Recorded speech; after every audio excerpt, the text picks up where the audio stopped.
Hello students, ఇప్పుడు inorganic కెమిస్ట్రీలో next topic చాలా ఇంపార్టెంట్ టాపిక్.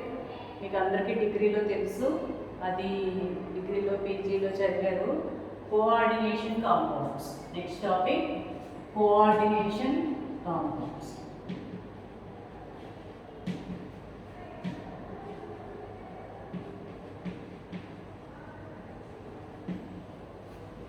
ఈ కోఆర్డినేషన్ కాంపౌండ్స్ అనేది చాలా ఇంపార్టెంట్ టాపిక్ అనమాట.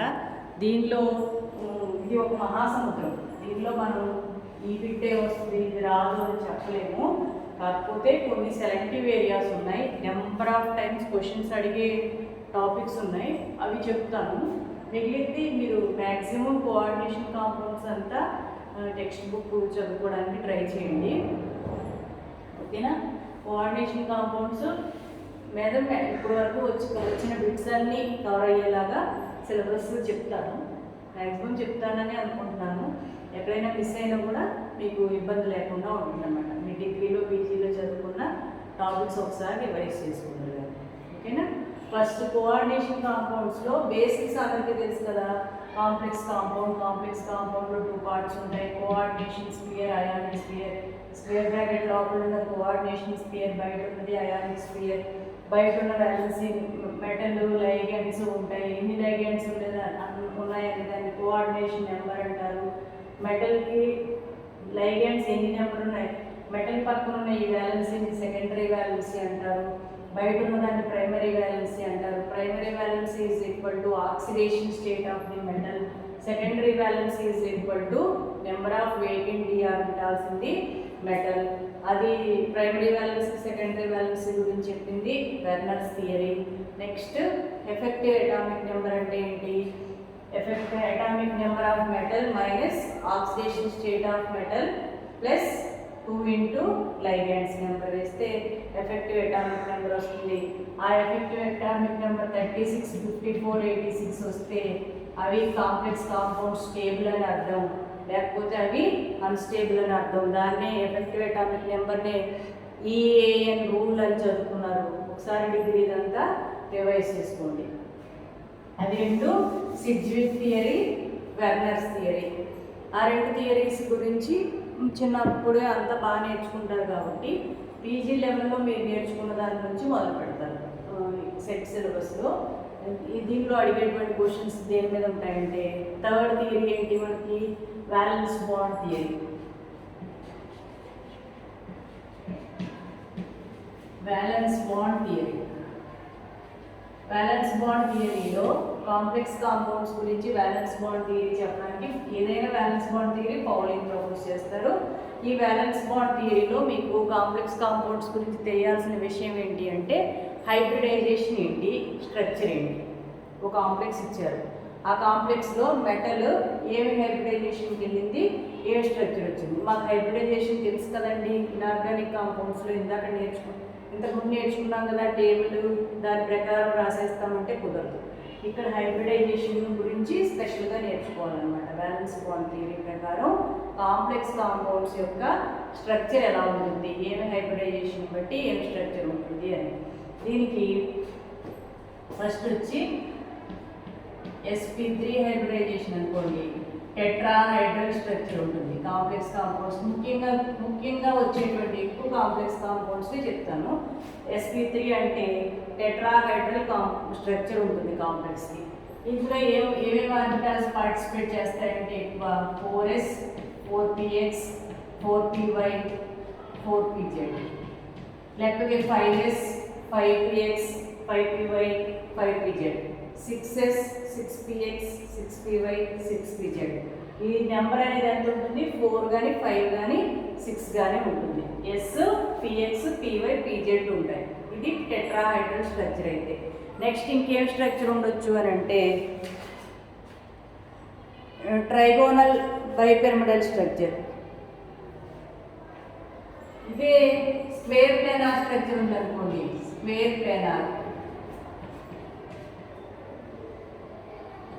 స్క్వేర్ ప్లానార్ ఉంటే స్ట్రక్చర్ ఏముంటుంది, హైబ్రిడైజేషన్ ఏముంటుందంటే sp2d. ఇక్కడ చూడండి, ఇది 4 + 0 మన ఫార్ములా ప్రకారం టోటల్ 4. ఆర్బిటాల్స్. ఇక్కడ 1 + 2 + 1, ఇక్కడ 4 ఆర్బిటాల్స్. ఇక్కడ sp3 హైబ్రిడైజేషన్ అయితే టెట్రాహైడ్రల్, sp2d హైబ్రిడైజేషన్ అయితే ఏమి స్ట్రక్చర్? స్క్వేర్ ప్లానార్ స్ట్రక్చర్ అనమాట. Square planar. sp2d అయినా dsp2 అయినా ఒకటే, రెండింటికి స్క్వేర్ ప్లానార్ స్ట్రక్చర్ ఉంటుంది. ఇక్కడ ఏమేమి ఆర్బిటాల్స్ పార్టిసిపేట్ చేస్తాయి అంటే ఇక్కడ చూడండి, ఇక్కడ d అనేది లోపల వైపు ఉంటే కనుక 3d x² y², 3d x² y², 4s 4px 4py ఇవి పార్టిసిపేట్ చేస్తాయి. ఇక్కడైతే 4s 4px 4py 4d x² y², dx² y² orbital participate చేస్తే స్క్వేర్ ప్లానార్ స్ట్రక్చర్ వస్తుందన్నమాట.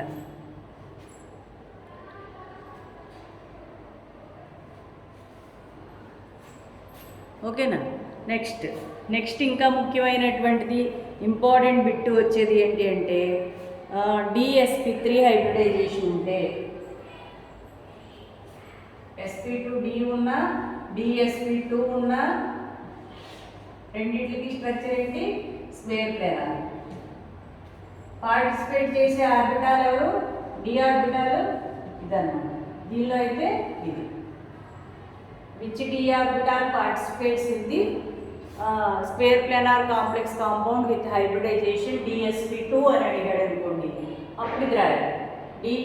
dsp2 అంటే కనుక 3d x² y². అదే which orbital participates in the hybridization of square planar complex compound with sp2d అని అడిగాడు అనుకోండి, ఇది రాయాలి 4d x² y². అలా కాకుండా ట్రైగోనల్ బైపిరమిడల్ స్ట్రక్చర్ ఉందనుకోండి, next the hybridization sp3d. sp3d ఉంటే హైబ్రిడైజేషన్. నెక్స్ట్ వచ్చేది ఏంటి అంటే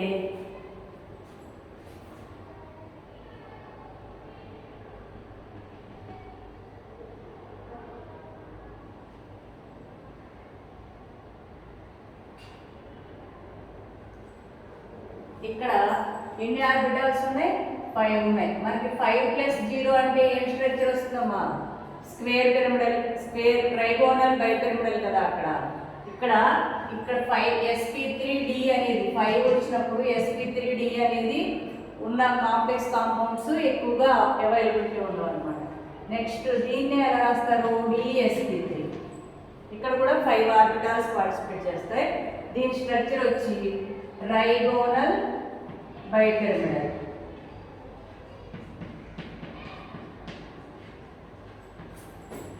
ఒకవేళ ఆ కాంప్లెక్స్ కాంపౌండ్ లో సెంట్రల్ మెటల్ ఆటమ్ కనుక హైబ్రిడైజేషన్ dsp3 ఉంటే ట్రైగోనల్ బైపిరమిడల్ ఉంటుంది. అదే dsp3 హైబ్రిడైజేషనే ఉంటే స్క్వేర్ పిరమిడల్ ఉంటుంది. ఇది చాలా చాలా ఇంపార్టెంట్ బిట్టమ్మా, గుర్తుపెట్టుకోండి. ఇక్కడ ఈ రెండింటిలోనూ హైబ్రిడైజేషన్ సేమ్, dsp3. ఇక్కడ పార్టిసిపేట్ చేసిన ట్రైగోనల్ బైపిరమిడల్లో పార్టిసిపేట్ చేసే d ఆర్బిటాల్ ఏంటి అంటే dz². ఇక్కడ d ఆర్బిటాల్ ఏంటి అంటే dx² y². 3d కానీ 4d కానీ 5d కానీ dx² y² పార్టిసిపేట్ చేసి dsp3 హైబ్రిడైజేషన్ అయితే అది స్క్వేర్ పిరమిడల్ స్ట్రక్చర్. అదే dz² పార్టిసిపేట్ చేసి dsp3 హైబ్రిడైజేషన్ అయితే ట్రైగోనల్ బైపిరమిడల్ స్ట్రక్చర్ అన్నమాట. అలా కాకుండా d2sp3 ఉందనుకోండి, d2sp3 అంటే dx² y² dz² 4s 4px 4py 4pz ఇవి పార్టిసిపేట్ చేసాయి అనుకోండి. d2sp3 అంటే ఏ స్ట్రక్చర్? ఆక్టాహైడ్రల్. ఇవి ఎక్కువ కాంప్లెక్స్ కాంపౌండ్స్ ఉంటాయి. ఆక్టాహైడ్రల్స్ అంటే 6 లైగాండ్స్ ఉన్నప్పుడు 6 ఆర్బిటాల్స్ కావాలి కాబట్టి 2 3 5 ప్లస్ 1 6 ఆర్బిటాల్స్ కలిసి 6 లైగాండ్స్ నుంచి 6 ఆర్బిటాల్స్ ఎలక్ట్రాన్స్ తీసుకుని ఆక్టాహెడ్రల్ కాంప్లెక్స్ ఫామ్ అవుతుంది. ఇక్కడ 2 డీలు పార్టిసిపేట్ చేస్తాయి, dx2y2 అండ్ dz2. నెక్స్ట్ది ఇక్కడ మీరు గుర్తుపెట్టుకోవాల్సింది ఇది ఎక్సెప్షన్ అన్నమాట, ఇది బాగా గుర్తుపెట్టుకోండి. ఒక ఎగ్జాంపుల్ చేద్దాం. ఇప్పుడు కొన్ని చోట్ల మనం ఇలా చూసినట్టయితే కొన్ని చోట్ల మనం డీని బయట వైపు రాస్తున్నాం, కొన్ని చోట్లేమో డీని లోపల వైపు రాస్తున్నాం. ఇది D2sp3 అయినా sp3d2 అయినా ఆక్టాహెడ్రల్ స్ట్రక్చరే. sp3d2 కూడా ఉంటుంది, ఆక్టాహెడ్రల్ స్ట్రక్చరే.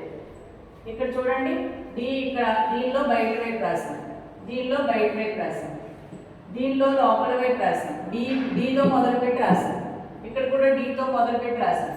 అంటే కొన్ని హైబ్రిడైజేషన్లోనేమో డీని ముందు రాస్తున్నాము, కొన్ని వాటిల్లో బయట రాస్తున్నాము.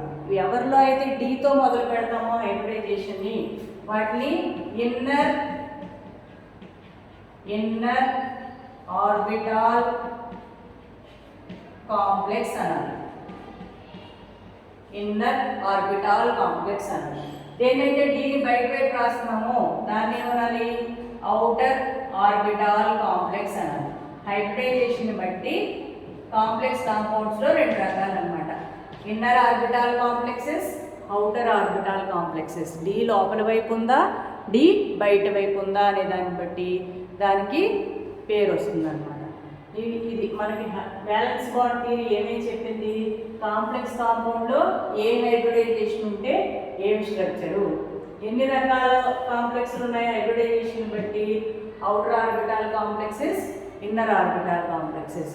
మనకు ఒక కాంప్లెక్స్ కాంపౌండ్ ఇస్తే దానిలో బ్యాలెన్స్ బాండ్ థియరీ ప్రకారం ఏమేమి ఐడెంటిఫై చేయగలము? FeH2O6 2+ అనే కాంప్లెక్స్ ఇచ్చారనుకోండి ఎగ్జామ్లో, ఇలా క్వశ్చన్ ఇచ్చి what is the hybridization of central metal in the following complex FeH2O6 2+ అని ఇచ్చి ఆప్షన్స్ sp3d2 d2sp3 అలా అడిగారు అనుకోండి, అప్పుడు మీరు ఏం చేయాలి? ఇక్కడ ఇచ్చినటువంటి ఈ కాంప్లెక్స్ కాంపౌండ్లో Fe అనేది సెంట్రల్ ఐటమ్ ఎవరో చూసుకోవాలి. ఫస్ట్ Fe దాని అటామిక్ నెంబర్ ఎంతో చూసుకోవాలి, 26. దాని అవుటర్ మోస్ట్ ఎలక్ట్రానిక్ కాన్ఫిగరేషన్ ఎంతో చూసుకోవాలి, 4s2 3d6. ఇప్పుడు డీని ఇటువైపు వేసుకుంటారు, 3d లోపల వైపు ఉంది కదా, 6 electrons, 4s 2 electrons, 4p 3 electrons, 0 4p 0. ఇప్పుడు దీని ఆక్సిడేషన్ స్టేట్ ఎంత అంటే వాటర్ మాలిక్యూల్ కదా ఇది, దీని ఆక్సిడేషన్ స్టేట్ 0 కాబట్టి డైరెక్ట్గా దీని ఆక్సిడేషన్ స్టేట్ ఇదే అయిపోతుంది. ఐరన్ యొక్క ఆక్సిడేషన్ స్టేట్ ఎంత? +2 కాబట్టి 2 ఎలక్ట్రాన్స్ని తీసేయాలి. ఇది ఐరన్ యొక్క ఎలక్ట్రానిక్ కాన్ఫిగరేషన్. ఇప్పుడు Fe+2కి ఏమవుతుందంటే ఈ 2 పోతాయి, ఈ 2 పోతాయి అన్నమాట. పోతే ఇక్కడ ఎలా ఉంటుంది? ఇక్కడ చూడండి, డి అంతా కంప్లీట్ అయిపోయి ఉంది ఎలక్ట్రాన్స్తో. వచ్చేటువంటి లైగెండ్స్ ఎన్ని? 6. కానీ మీ దగ్గర ఎన్ని ఖాళీ ఉన్నాయి? 1 2 3 4, ఇంకా 2 కావాలి. అవసరమైతే ఈ రెండింటిలో సర్దుకుని ఖాళీ చేయొచ్చు. ఇది చేయించాలా లేదా అనేది వీళ్ళ మీద ఆధారపడి ఉంటుంది. ఇక్కడ కానీ Cn కానీ CO కానీ ఉంటే వీటిని స్ట్రాంగ్ లైగెండ్స్ అంటారు. వాళ్ళు ఉంటే ఈ 2 సర్దుకుంటాయి, ఇంకా ఇక్కడ ఆ 2 లేవు కదా, కాబట్టి 4d పార్టిసిపేట్ చేస్తుంది. ఇంక ఇది ఇలా ఉండిపోతుంది, 4s ఖాళీ, 4p ఖాళీ, 4dలో ఉన్న 2 వాడుకుంటాయి, sp3d. ఈ 6లోకి 6 లైగెండ్స్ ఇచ్చే ఎలక్ట్రాన్స్ వచ్చి ఇలాగా అరేంజ్ అవుతాయి. ఇప్పుడు హైబ్రిడైజేషన్ ఏమవుతుంది? sp3d2. ఇక్కడ d బయట వైపు ఎందుకు రాశాను? లోపల వైపు ఖాళీ లేదు కాబట్టి. ఇప్పుడు ఇది ఏం టైప్ ఆఫ్ కాంప్లెక్స్ అనాలి? ఔటర్ ఆర్బిటాల్ కాంప్లెక్స్ అనాలి. అర్థమవుతుందా? కాబట్టి ఇక్కడ ఇది చూసిన తర్వాత నెక్స్ట్ ఇంకేంటి అంటే బ్యాలెన్స్ బాండ్ థియరీ ప్రకారం అన్పెయిర్డ్ ఎలక్ట్రాన్స్ ఉన్నాయా లేదా చూస్తాం. ఇక్కడ చూడండి 3D లోపల ఖాళీ ఇలా ఉంది కదా, దీనిలో జత ఉన్నాయి, మిగతా అన్నింటిలో ఒక్కొక్క ఎలక్ట్రాన్ ఉంది. కాబట్టి ఇక్కడ కాంప్లెక్స్ ఫామ్ అయిపోయింది. 6 వాటర్ మాలిక్యూల్స్ వచ్చి 6 పేర్స్ ఎలక్ట్రాన్స్ ఇచ్చేసి ఐరన్ దగ్గర ఆల్రెడీ ఐరన్ లోపల అన్పేర్డ్ ఎలక్ట్రాన్స్ ఉన్నాయి. కాబట్టి ఇది ఏమవుతుంది, నెక్స్ట్ చూడాల్సింది మనం పారామాగ్నెటిక్గా డయామాగ్నెటిక్గా. ఒక కాంప్లెక్స్ అనేది పారామాగ్నెటిక్గా డయామాగ్నెటిక్గా చూడాలి అంటే పారామాగ్నెటిక్ అన్నమాట. ఎందుకని అన్పేర్డ్ ఎలక్ట్రాన్ ఉంది కాబట్టి. అన్పేర్డ్ ఎలక్ట్రాన్స్ ఎన్ని ఉంటే దానికి మ్యాగ్నెటిక్ మూమెంట్ అంత ఉంటుంది. దానికి ఫార్ములా ఏంటంటే నెక్స్ట్ పారామాగ్నెటిక్ అని తెలిస్తే నెక్స్ట్ మనం ఇంకో చేయాలి. అదే అన్ని జతలు ఉన్నాయనుకోండి, ఇలా ఉన్నాయనుకోండి, ఎక్కడ ఖాళీ ఒకటి లేవు కదా, అప్పుడు అవి డయామాగ్నెటిక్ అవుతాయి. ఇక్కడ అలా లేదు కదా, ఒంటరి ఎలక్ట్రాన్లు ఉన్నాయి కాబట్టి పారామాగ్నెటిక్. ఒకవేళ బ్యాలెన్స్ బాండ్ థియరీ ప్రకారం హైబ్రిడైజేషన్ రాసుకున్న తర్వాత అన్పెయిర్డ్ ఎలక్ట్రాన్ ఉంటే పారామాగ్నెటిక్. పారామాగ్నెటిక్ అయితే ఆ కాంప్లెక్స్ కాంపౌండ్కి నెక్స్ట్ మనం మ్యాగ్నెటిక్ మూమెంట్ కట్టాలి. Square root of n into n+2. దీన్ని స్పిన్ ఓన్లీ ఫార్ములా అంటారు. Spin only formula. దీనికి యూనిట్స్ ఏంటంటే మ్యాగ్నెటిక్ మూమెంటంకి units Bohr magnetons, BM, Bohr మ్యాగ్నెటాన్స్లో కొలుస్తారు. ఇప్పుడు ఎన్ని అన్పెయిర్డ్ ఎలక్ట్రాన్స్ ఉన్నాయి ఇక్కడ మనకి 4. కాబట్టి ఫార్ములా ఏమవుతుంది, 4 ఇంటూ 4+2 6 అంటే స్క్వేర్ రూట్ ఆఫ్ 24. అంటే ఎంత వస్తుంది, 4.6 సంథింగ్ బోర్ మ్యాగ్నెటాన్స్ వస్తుంది.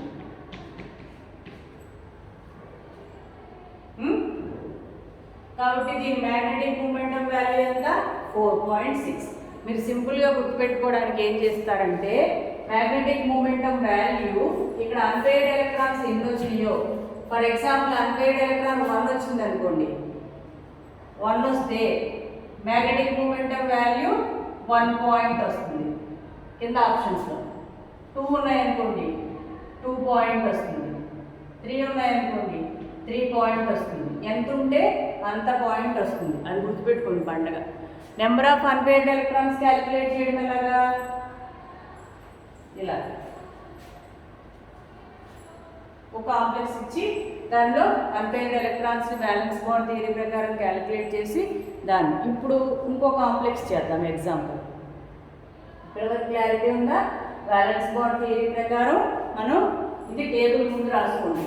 sp3 ఉంటే టెట్రాహెడ్రల్, sp2d ఉంటే స్క్వేర్ ప్లానార్, అదే dsp2 ఉంటే కూడా స్క్వేర్ ప్లానారే. కానీ sp2d ఉంటే కనుక 4d ఆర్బిటాల్ పార్టిసిపేట్ చేసింది, dx2y2. dsp2 ఉంటే కనుక 3dx2y2 పార్టిసిపేట్ చేస్తుంది. నెక్స్ట్ dsp3 ఉంటే ట్రైగోనల్ బైపిరమిడల్, అప్పుడు dz2 పార్టిసిపేట్ చేస్తుంది. dsp3నే ఉండి dz2 బదులుగా dx2y2 కనుక పార్టిసిపేట్ చేస్తే స్ట్రక్చర్ స్క్వేర్ పిరమిడల్ అవుతుంది. అదే d2sp3 కానీ sp3d2 కానీ అయితే స్ట్రక్చర్ ఆక్టాహెడ్రల్ అవుతుంది. డి అనేది ముందుగా మొదలు పెడితే ఇన్నర్ ఆర్బిటాల్ కాంప్లెక్స్ అంటాం, బయటికి రాస్తే అవుటర్ ఆర్బిటాల్ కాంప్లెక్స్ అంటాం. ఇంకొక ఎగ్జాంపుల్ చేద్దాం.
MnF6 3 మైనస్ ఇచ్చారనుకోండి. ఐడెంటిఫై ది ఏమని అడుగుతాడంటే identify the hybridisation and magnetic moment of this complex అని అడుగుతాడు. Hybridisation and magnetic moment of this complex is అని ఆప్షన్స్ sp2d 1.6 sp3 4 అలా అడుగుతాడు అనుకోండి.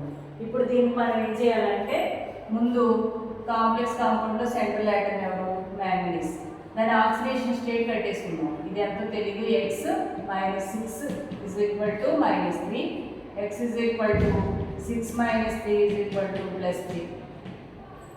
మ్యాంగనీస్ యొక్క ఆక్సిడేషన్ స్టేట్ ఎంత వచ్చింది +3. ఇది ఒక్కొక్క ఫ్లోరిన్ది ఒకటి కదా -1 కాబట్టి 6 ఫ్లోరిన్స్ది 6 వేసుకున్నాం. నెక్స్ట్ మ్యాంగనీస్ యొక్క అటామిక్ నెంబర్ ఎంత 25. 25 అంటే అవుటర్ మోస్ట్ ఎలక్ట్రానిక్ కాన్ఫిగరేషన్ ఎంత 4s2 3d5. దీన్ని ఎలా రాసుకుంటాం ఇలా 3d5 4s2 4p0 3d 4s 4p. మిమ్మల్ని ఇప్పుడు ఇది రాసుకున్న తర్వాత ఏం చూడమన్నాను, అక్కడ ఉన్న లైగెండ్ CnCOనా కాదా చూడాలి. ఇక్కడ CnCO లేదు కదా కాబట్టి ఇవి జతలు అవ్వదు. దీని ఆక్సిడేషన్ స్టేట్ ఎంత +3 కాబట్టి దీనిలో ఈ 2 పోతాయి, ఈ 1 పోతుంది. 3 ఎలక్ట్రాన్లు పోవాలి కదా, పోయింది. మనకి ఏమైనా ఎన్ని లైగెండ్స్ ఉన్నాయి 6 లైగెండ్స్. ఎన్ని వేకెంట్ ఆర్బిటాల్స్ కావాలి 6 వేకెంట్ ఆర్బిటాల్స్ కావాలి.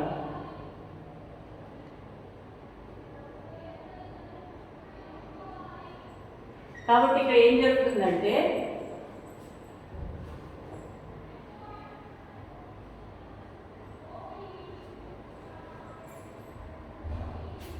అమ్మా ఇది 2 మైనస్ అమ్మా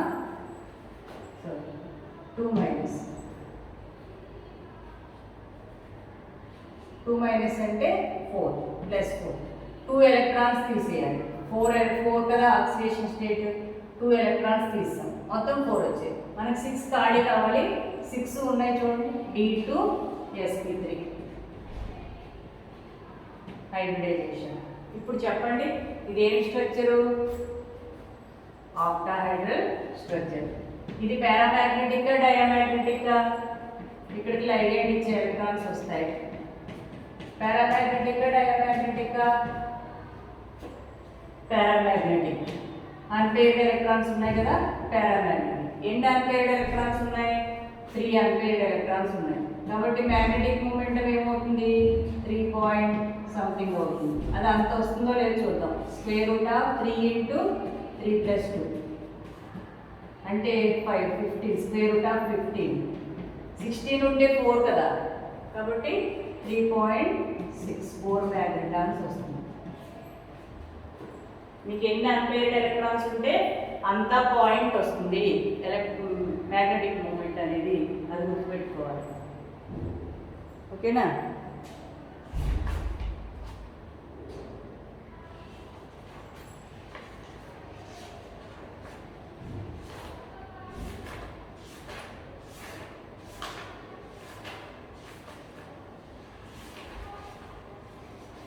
మీరు పాత పేపర్లో ఇచ్చిన కొన్ని క్వశ్చన్స్ ప్రాక్టీస్ చేయండి. నెక్స్ట్ ఇంకొక ఎగ్జాంపుల్ చెప్తాను చూడండి. NiCN4 2-. ఇప్పుడు దీనిలో identify the hybridisation and number of unpaired electrons magnetic moment అన్నాం అనుకోండి. ఫస్ట్ ఏం చేయాలి నికెల్ ఆక్సిడేషన్ స్టేట్ కడతాం. x - 4 is equal to -2, x is equal to 4 - 2 that is equal to +2. అంటే నికెల్ ఆక్సిడేషన్ స్టేట్ +2 వచ్చింది. నికెల్ అటామిక్ నెంబర్ 28 కదా కాబట్టి outer most electronic configuration 4s2 3d8. కాబట్టి ఏం చేస్తారు 3d8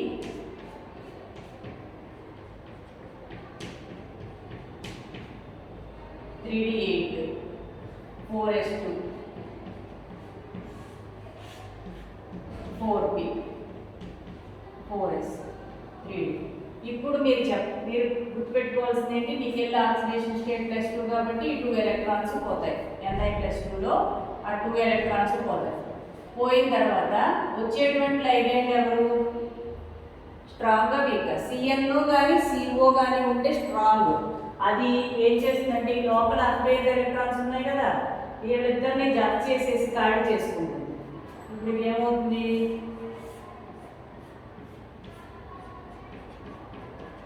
ఇలా జట్లు అవుతాయి.